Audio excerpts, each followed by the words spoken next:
fucked up. We just finna start it right now, man. You already know what it is. Hey, boy. Shout out to my nigga Free motherfucking Lunch, man. Shout out to my boy Free Lunch, man. That's why you gotta tap in with Lunch, man. Always giving a nigga the good right. joy. Hold on, we finna get right. We gotta get the studio. Yeah, you got Lunch. You might as well be this producer for this show. This might have to be the setup. And them boys don't even want to pay me, bro. They don't even want to give me a little gas money to pull up on them and shit, man.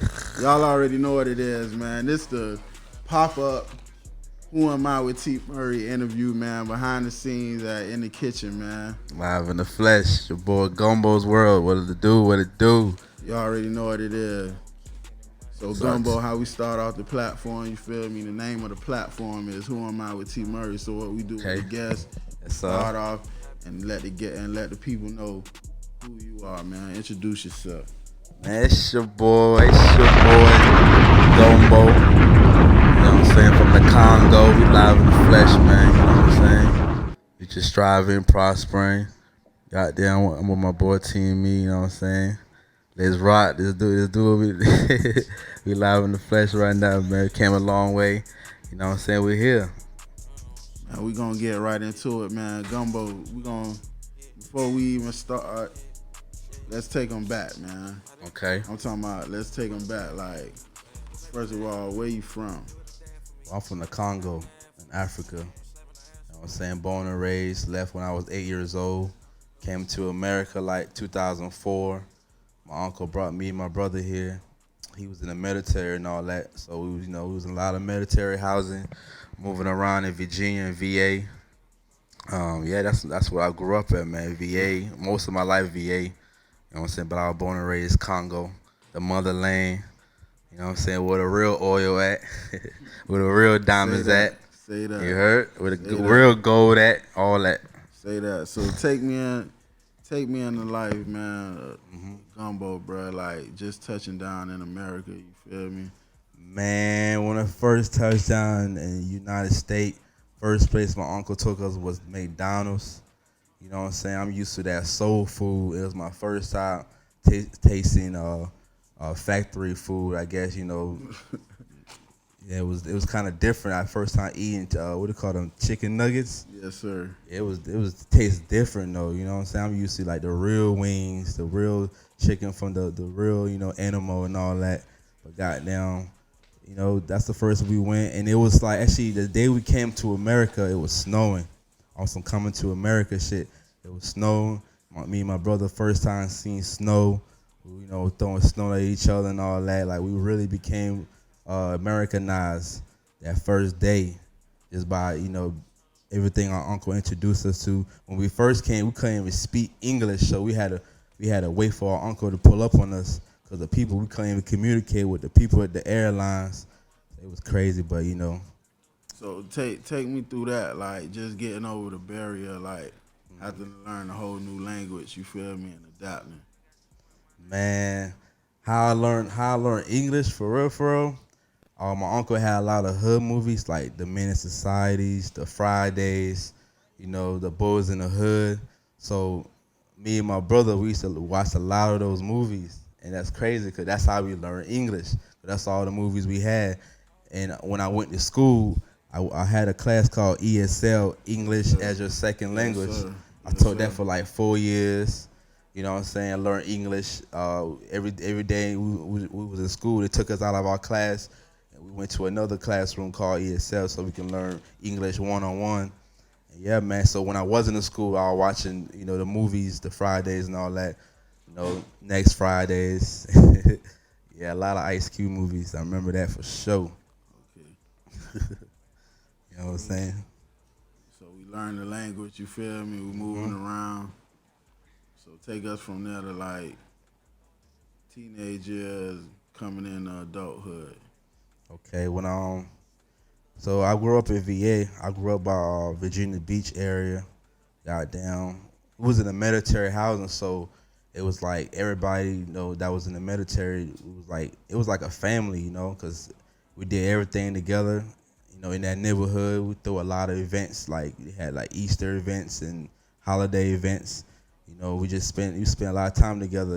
Playing basketball, hanging with the girls and all that. People from different like neighborhoods, they all came to our hood because it was fun. It was like Wonderland. 'Cause it was just different, different environment, different people, and we had, our parents, they had money, so we could do a lot, just in our community. We even had to go nowhere really, cause just in our community we was up, we was just living it up, and we was by the beach, so it all just, it all made sense. It all came together. It was just a vibe all around, you know.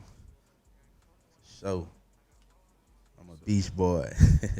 Okay then. Talking about you out there catching the waves. You got the surfboard.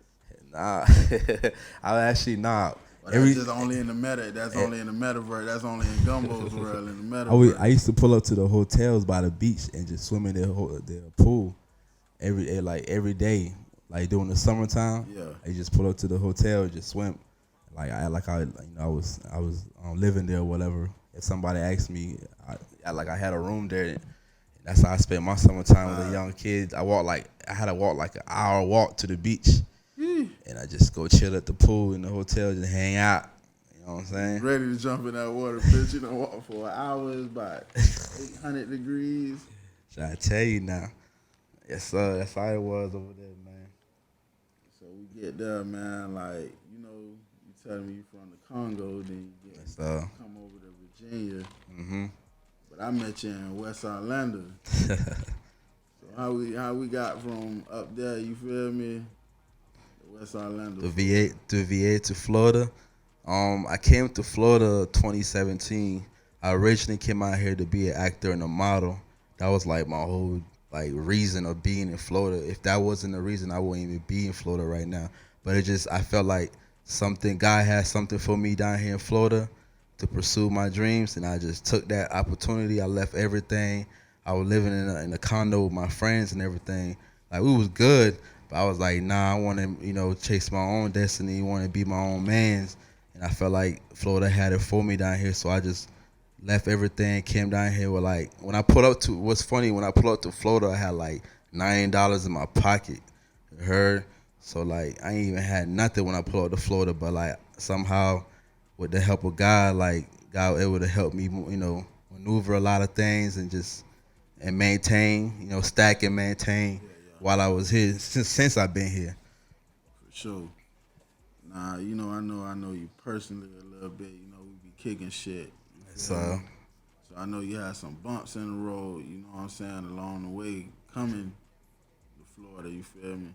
Mm-hmm. Let the folks know about that, because I feel like that's important. You feel me? As far as the trials and tribulations? Yes, sir. Before I came to Florida?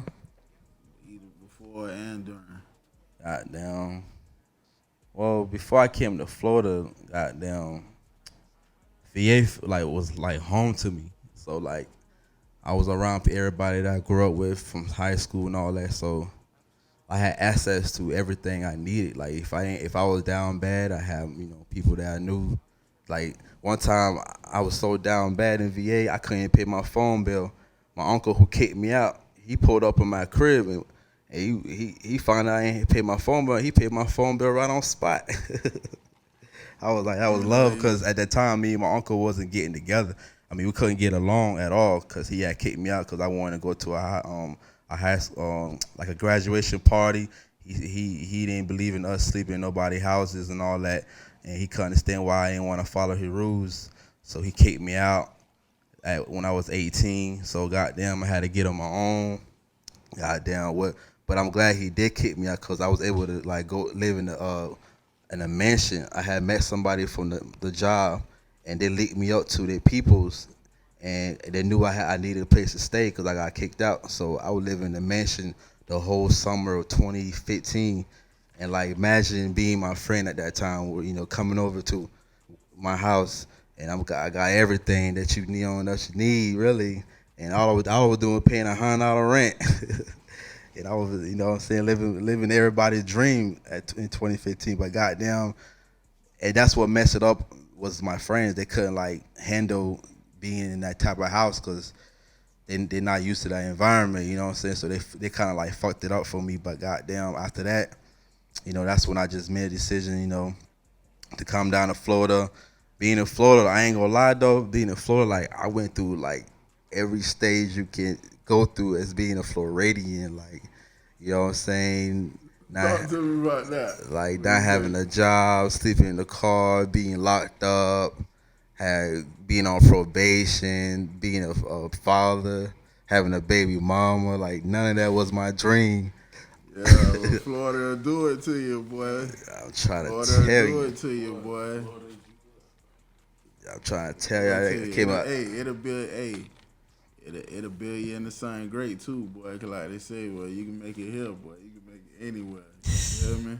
I'm trying to tell you what's crazy. Like my uncle warned me. He was like, he didn't want me to come down here, and that's kind of why we don't even talk no more. Cause he was like, don't come down to Florida. Cause he used to live here back in the '80s and '90s.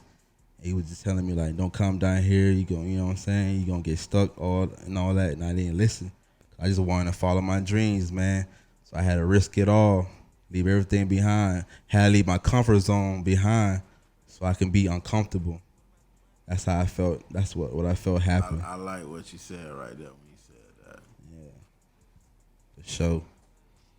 So yeah, man, we here, live in the flesh. Live in the flesh, like you say, bro. So we get through that. You feel me? Now we standing strong in West Orlando. You feel me? You've been making a lot of moves out here. We've been seeing you moving around. Let So the folks know what you got going on out here.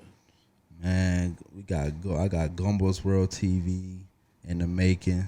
Shout out to Lunchbox for helping me bring it to life. It was just an idea, you know what I'm saying.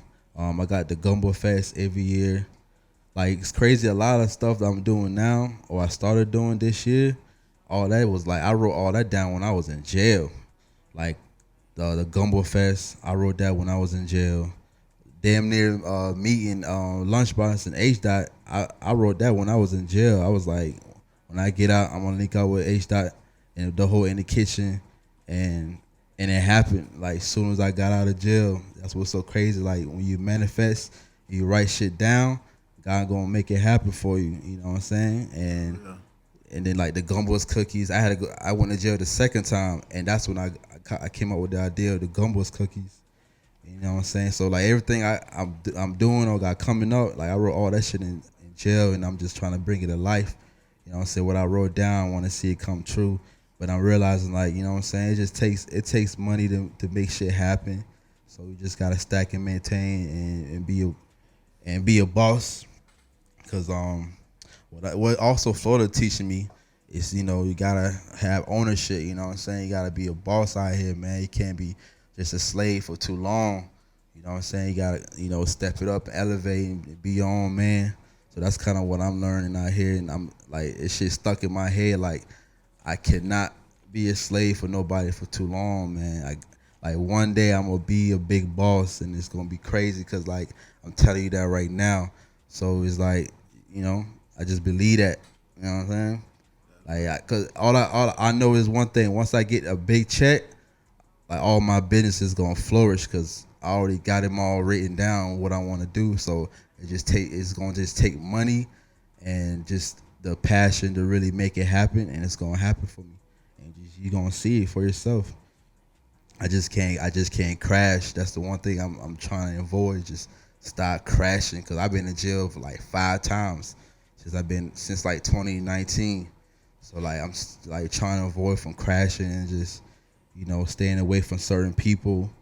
Cause that's what literally had to happen. I had to like delete certain people out of my life. Like I had to literally press Control Alt Delete out of my life because like that shit like kept leading me the wrong Hey, way. drop the bomb on that shit, cause we juiced up right now.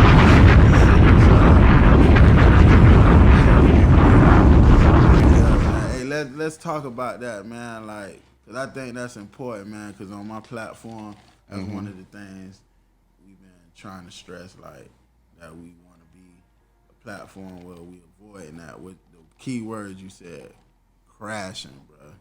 So Because a lot of people think crashing not is it. You feel me? I'm trying to tell you that it is not the wave, man. Crashing out is not the wave, man. Cause goddamn, you can't. You can't follow the wrong crowd, man. You gotta be around winners. That's the key of this shit. You gotta be around winners, cause that's the only way you're gonna be great. When you're around other great people, you're around other people that's trying to win, especially when they already done it before. So it's like you just gotta keep those people behind you, man. They gonna always want to be around, but you gotta realize that you know you just gotta move on, man. Sometimes you just gotta move on and leave them behind and just know you tried your best. You know what I'm saying? This not the life you deserve. You deserve better, and sometimes you gotta realize that you deserve better. And when you realize you deserve better, you're gonna start moving different. You know? Man, you said something when you said that, because I think that's something that's tricky with a lot of people, especially in our race, our culture. You feel me? Like people really be scared to be great. You feel me? Because they feel like like they say, survivor's remorse. I don't want to leave this person. I don't want to feel like But I like what you said when you said you know what I'm saying. You deserve better. So, cause you gotta remember, I didn't come here for nothing else but to be in some type of industry. Like my key one was the modeling and acting industry. So like I can't let nothing else or no one distract me from that or even stop me from pursuing that. You know what I'm saying? Because I didn't come here for nothing but that. So if I allow anything like jail time or females or whatever to distract me from them, then I'm losing because that's not the goal. You know what I'm saying? The goal is to win. And I came down here to win. You know what I'm saying? For my people and all that and whoever I meet along the way. So, just gotta win, man. And then let's just talk about fatherhood. You feel me? Because you are a father. You feel me? Show's got twin girls and all that. You feel me? And that's one thing. Like you feel me? Like when we first met and shit. Like I said, we started chopping it up, and just me watching you on my own. You feel me? On social media, like I really see you just be moving, doing your shit, pushing your brand. If I don't see that, I always like kind of really see you with your kids. You feel me? With your girls. You feel me? So, man, tell the folks a little bit about that, man. Just being take a father, them into that walk of being a father. You feel me? Coming from a father, coming from another father. You feel me? Because I'm a father. I ain't gonna lie, being a father is different, man. I ain't gonna lie to you, bruh. It's like it's the most beautiful thing in the world because now you got somebody like you unconditionally care about. Like you care about their well-being. When they cry, you want to cry. When they're sick, you want to take away their sickness and put it on you instead. It's like when my kid gets sick, I be praying that God take away their sickness and put it on me because like I do not like seeing them in pain, crying, sickness, anything like that. So this shit is like it's deep, man. It's like you just want to do whatever you can to like even teach them like the things you know now, like the knowledge and wisdom you have now, you want to like give that to your kids. Like you do not want your kids to be taught by anybody else but you. You know what I'm saying? What you know, because you know what you know now can save them or can even save the whole family's future. You know what I'm saying? So that's what that's like. Cause right now my kids, they got their own business like Ruth and Naomi LLC. You know what I'm saying? Whatever they do with it, it's whatever they're gonna do when they grow up. But at least like right now, as them being babies, like they have a business under their name. You know what I'm saying? So that's the key right now is like I don't want my kids to have to work for nobody. I don't even want them to know what being a worker is because that's why I have to be a boss so I can carry that to my kids. You know what I'm saying? Because what's crazy is my mom and dad, they were bosses themselves. They basically in Africa. My mom and dad used to search for gold, and from that, from them, whenever they receive gold, they will sell it and they will buy stuff. So my mom ended up having her own like her own Walmart, in Africa, like her own market. So through just selling her gold, whatever her and my dad found, and so they like me, my mom being dad being bosses, it kind of instilled in me because my last name Gumbo, Ngombo, really means leadership in my country. So that's kind of why I gotta live up to that name. That's why like I be like randomly creating businesses out of nowhere because I have to live up to that leadership name that I have, Gumbo, because it means so much. That's why I have people call me Gumbo because I don't want them to remember me for my first name. I want them to remember me for my last name because my last name is huge in my family, and I want to carry that forever. Because right now you may not know my peoples, but you know them through my last name because their last name is Gumbo too. You know what I'm saying? So I just want to carry that to my kids and just hope that my kids become bosses themselves and they never work for nobody. You know what I'm saying? And I hope that no one, like, I'm trying to, like, my goal is to allow nobody, even their own mother, to, like, instill them to be a worker, to be weak. None of that. Like, I want them to be strong queens and all that. Like, I just want them to be. I know one thing. As long as I'm in my kids' life, they're gonna be greater than me for sure. You know what I'm saying? I just gotta stay out, be free, cherish this freedom, and be in their life. And I know they're gonna be successful than me because they're smart right now. You know what I'm saying? So I know as long as I'm in their life, they're gonna be just great people overall. So yeah, man, being a father is beautiful, man. For everybody out there, just I hope y'all get a chance to be a father because it's gonna be a different life, man. You know what I'm saying? You ain't gonna care about yourself no more. Now you got somebody else to care about, and not just somebody to care about, but you care about them unconditionally. You can care about anybody, but your kids, like that shit run deep. You know what I'm saying? You care about your kids more than you care about your mom, your dad, your brother, your cousin, your high school friends. Yeah, bro. Like your kids mean it's like your other half, for real. Like it's like you looking at yourself in the mirror, and you like I gotta take care of that person in that mirror. You know, so I ain't gonna be nothing. Swear. So yeah. Yeah, man. We ain't gonna get on too much sauce. You anytime, bro. Anytime you feel me, we gonna roll the red carpet out for you. For sure, man. But I appreciate you sitting down with me. But For before sure. we go, man, let these folks know what you got, where to find you at, plug them in. You know what I'm saying? You can find me on IG and all that, Gumbo's World TV. Goddamn, you can find me on YouTube, Gumbo's World. I want to shout out to my artists, Sham the Artist. She got a show coming up, performing in front of Twanda Braxton. Shout out to Sham the Artist. She need to pull up too, man. So I've been watching her for like 2 years now. Man, shout out Sham. I ain't gonna lie. I know what's going on in the streets. I ain't gonna lie. I don't like to boast people like that, but as long if Sham gets around the right person, or even the type of management or label, bro, she gonna be like her music gonna be timeless, like the Keisha Coles. Yeah. You know what I'm saying? The Fantasias. Like mark my words on that. Like I know that and I feel that. Definitely dope. Pull up, Sham. For sure. And shout out to Shady Geeker too, man. Shout out motherfucking Shady Geeker, my other artist, you know what I'm saying, doing her thing. She got her song Toxic out right now. Got the music video out right now. She got an EP on the way called Something to Prove. Shay got a lot to prove, man. She been in the game for a minute, and I think it's her time too, man. Her time to get in there. So For sure. Shay, you already know what it is at Who Am I with T. Murray, man. We've been talking about this shit for a minute anyway. yeah, we might need that. We need that TME collab. We're gonna get to it when we get to it, man. But I appreciate you, brother. You already know what it is, man. Motherfucking Gumbo's World, man. Flesh, live on Flesh. Who Am I with T. Murray, bro? Let's rock. Let's rock.